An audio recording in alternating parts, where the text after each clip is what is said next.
I feel like I'm really getting to know the people in Haiti a lot better. And I just love that they remember my name. You know, you just be in the house, maybe we're taking a break or whatever, and all you can hear is the kids down there. You know, maybe they want to pee Willie, which is a sucker. Pee Willie, Dana, you know, or whatever. But it's just great to know when you get there and they remember you. And one little boy that I met last year on my first trip, his name is Emmanuel, but we thought he said his name was a minion. So we, this whole year, have called him that, and he really touched my heart when I met him last year.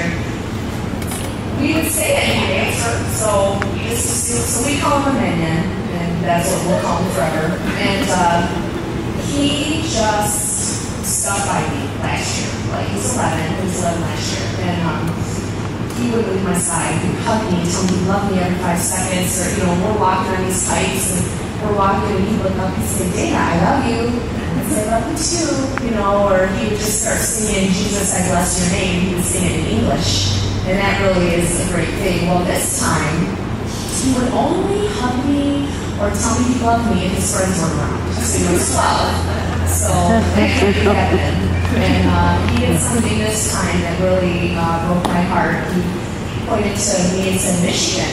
And he pointed to himself. And then he said, Mommy. He pointed to himself. So he told Francis that he wants to come live with us. And that just broke my heart because he has a good mom. I mean, we found that she's had babies, but it's another story. He just is a very sweet boy. So that's really hard when you see that they genuinely love you. I don't know how a person, for myself, how do I love that child when I just met that child? I mean, 5 minutes ago, and I genuinely love that child. Well, that's the same they have for us. And it's not just because we feed them, bring them, you know, toys and suckers. They genuinely love us because most of these children are raised with God in their lives, so that's how they're living their lives. Some of them, not so much. They don't care anymore, but they're forgiven. And then every time a child would come up to me, I don't know, every 5 minutes, and they'd say Fabian photo. That means they wanted to see a picture of Fabian. So, like every 5 minutes, and they just see one 5 minutes before that, but they want to see it again.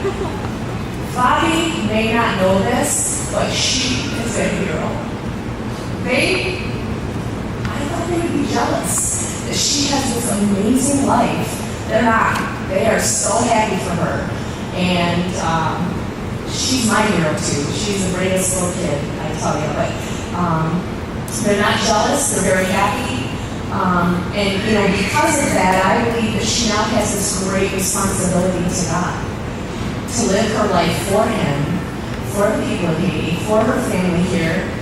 She's got to do great things because of that. So, and I have no doubt she will.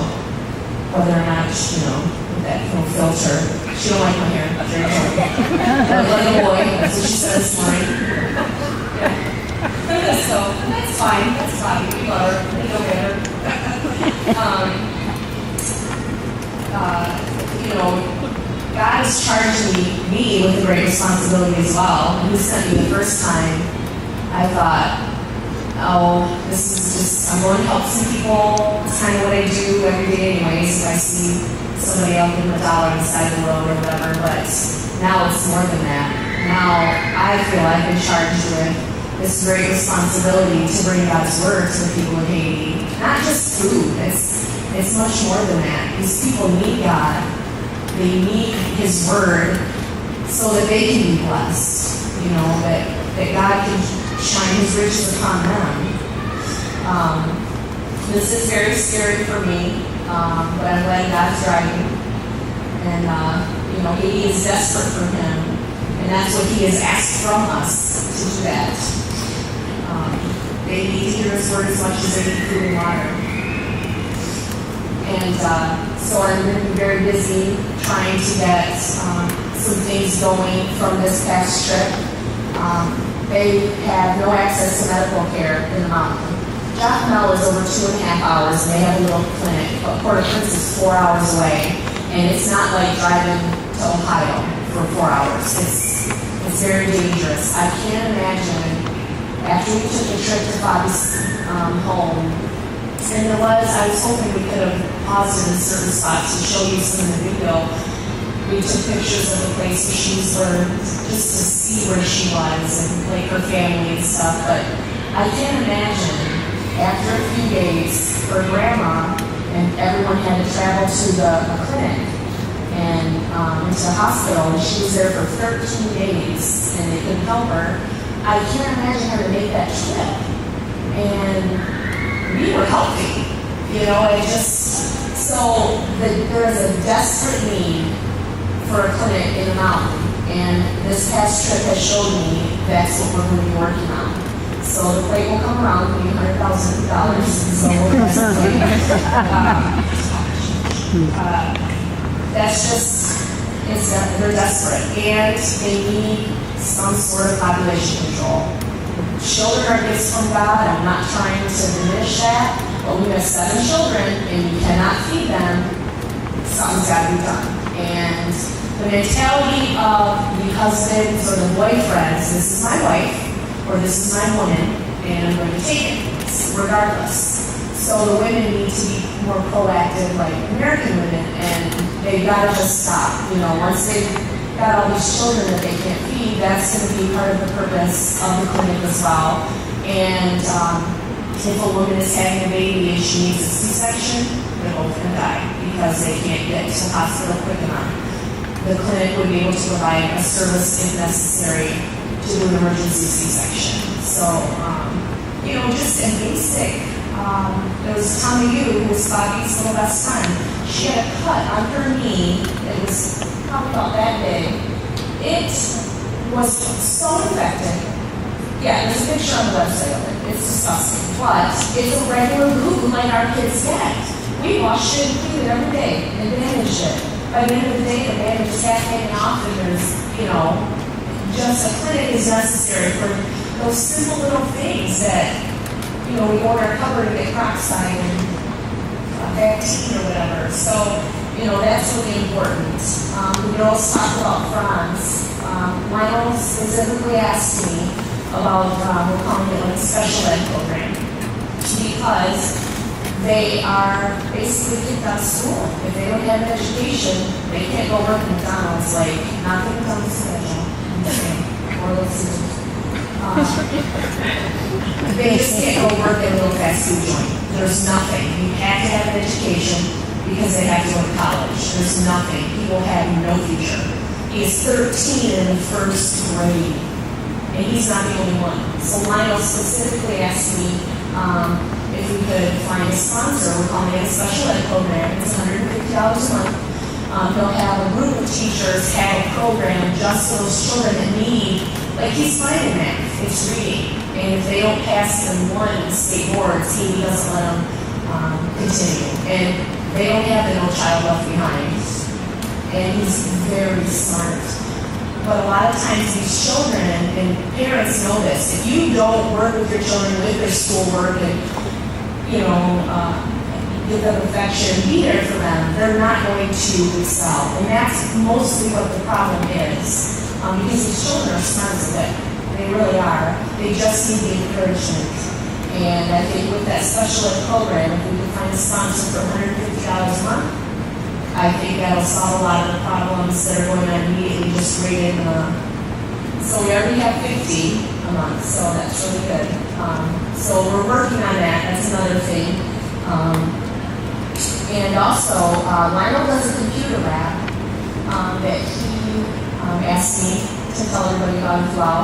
So everybody has old laptops, and he asks for laptops because the battery lasts longer, and they don't have, the electricity. And they have a generator, but gas is $5 a gallon there. So, but he wants, if anybody has laptops, they're teaching some of the members in their church some computers. He's got a little area set up in his house where he's got all the computers that he's been donated so far lined up and working on it. So they're trying to be more productive. They're trying to be self-sustaining so they don't have to always depend on people. The orphanage that will be built hopefully by next year, the process has already started for the paperwork for the land. They have about 15 acres. And that organization is called Child's Hope. Bianca Osborne is in that group. She joined that organization, so that's amazing that God just worked that whole thing. They moved from Michigan to Texas, and that's where Child's Hope is. How ironic that was. There's a whole other story about how they met Lionel too, but that orphanage is not just an orphanage. They're teaching the people how to farm productively, not just grow little beans and to make money so that they can provide for their families. And they're teaching the children skills that they'll need, not just math and reading. So that's really exciting. There's still a great need. Lionel needs $2,000 a month to pay his teachers because now Child's Hope feeds the children. So that's really exciting. They've taken on since January the feeding of his children, which there are 300 kids that go to school. Now we say his kids, some of the kids that live in the mountain don't go to school. Like their parents might not be able to afford the uniform. That's a requirement in Haiti, the government. They also can't wear flip-flops. They have to wear regular shoes, which tennis shoes are like dress shoes, which I just found that out. That's a little strict for people that are poor. I mean, so it's just those simple things. If they don't have, like Hans had tennis shoes, but he had a string wrapped around it because it was fluffy. He wouldn't be able to wear those to school. And that was just those little bitty things that we don't think about, you know. But every month, Lionel pays out of his own pocket about $2,000 a month for the teachers. If they can get paid, they're not going to work. And I agree. I don't think they should work for free either. They got to support their families. So that's another need because Francette lives part-time in Florida, owns a salon. Well, next year, once her daughter graduates, she's moving there full-time. And she's going to rent out her salon, so that's going to cut their money. You know, and they still have the mortgage on their home in Florida that they use to pay the teachers and themselves or, you know, whatever. So it's just, you know, it's all about, it just seems like it's all about money, but everything costs. Everything costs, and it's not about money. I don't want it to get to be about money, but that is how we here have to survive. So everyone knows that. You know, for that, it was just, we just need to be in prayer for that. And the website is going to have all of this stuff laid out. We're going to be able to take donations because we're working on nonprofits, and just so that churches feel more comfortable donating that way. And Francette and Lionel made a video for me while I was there, and I've been taking that video and going to churches across the state of Michigan asking for support. I know it's not a usual thing. Normally missionaries travel church to church asking for help or whatever, but Lionel doesn't have that luxury. He can't leave the mountain just whenever. He can't take, you know, this time off. He's the principal of the school, and I guess you call him the unofficial mayor of the area. He's in charge of everything. So it's not easy for him to do that. So I guess I would be his missionary by proxy, which I am clueless. I have no idea what I'm doing, but God just speaks to me and tells me where to go, what to do. So I just have to listen. Oh, yeah. I'm a little embarrassed by that. Francette was telling me how much she loved me and how much she loves me. I love the children. She compared me to Mother Teresa. Just saying. She can see it in me. I got to see it. She don't see the other side. But they're just wonderful people. They're desperate for God. It's easier for me to bring God to them than them here. You know, 2 billion people to bring over the Atlantic Ocean. The girls did touch on the delays that we had. When we first got to the airport, we found out that everybody had gone. We found out there was a 3-hour delay. And I called Cheryl immediately and I said, okay, I'm going to start this trip off. I'm not going to be discouraged by this. There's a reason we have this delay. And I swear, 2 hours later, we met those ladies who I believe were drunk, but or we don't know. And yes, so they were just laughing, and I remember when I first sat down thinking, these are going to be spectacles, whatever. And then we just got to talking and laughing, and we see some of the same movies and things, and we were talking like that kind of stuff, and we told them the story about Fabian and Feminine and showed them pictures, and it's because we wear our shirts. That's why we wear our shirts to the airport. And they gave us $200 for rice. I mean, you see the pictures. It's about a mile. You say it's about a mile to go get rice for these 50-pound bags. And the kids carried it. Chelsea carried it about 14 steps. What's sister? What's her name? Oh, Oslo. No. That's the little girl. Anyway. It was Edna. And carrying a 50-pound bag of rice on her head this time around. Standing up this way, not laying. It's not laying. Right. A mile. And we had to stop Kendrick. And we were carrying him. But you see the pictures. I love that picture. I think Mackenzie's at the top of the hill. You can see the whole trail of people carrying that rice. And that's such a good feeling to know that they're going to eat not just today, but they're going to take that rice home, and their parents are going to be able to have a few meals, for a few days. And how they carried the wheat or it got heavy, and the kids are trying to carry it. So they took two giant, about the size of skis, like if the palm trees would shave off a portion that was sturdy. They took two of them and laid it across, and the kids would just carry it, just thought of it like that. So it was just so cool that they would, think of Franz did it because he's so smart. So I did that in first grade. But it was just amazing how things, happen with the women. And then we're interested, one of them started busting her face over, so she's interested in maybe, going next year. And also, when we were at the Florida airport, we were at Chili's having dinner, waiting for our 12-hour layover. That one kept getting pushed back. Well, we met, because we said we were Mason, and they have amazing connections with well digging, and because water is very scarce, but they have connections for well digging and builders and just Haitian people in our own community that would be great for Fabi and her family to get involved with, so Fabi can continue her culture and learn Creole again, or just hang out with other Black kids, But I just want to thank everyone for your prayers, and we're all feeling better. The kids are safe, except for the vomiting issues, which we had, except for Chelsea Madison. They're going negative. And I hope this has affected other people. Not everyone can go, but everyone can pray.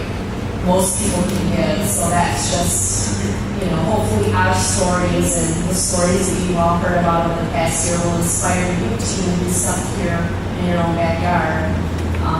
Because the reason I do this is for God, and a little bit selfish, so that I have a better relationship with Him. And I do believe that my relationship with God has gotten so much closer in the past year. That's what God wants. That's His ultimate goal, is that His children do become closer to Him, and we do more things for Him. So just thank you, everybody, and if anybody has any questions, we're here to answer anything for you. Does he have a boyfriend?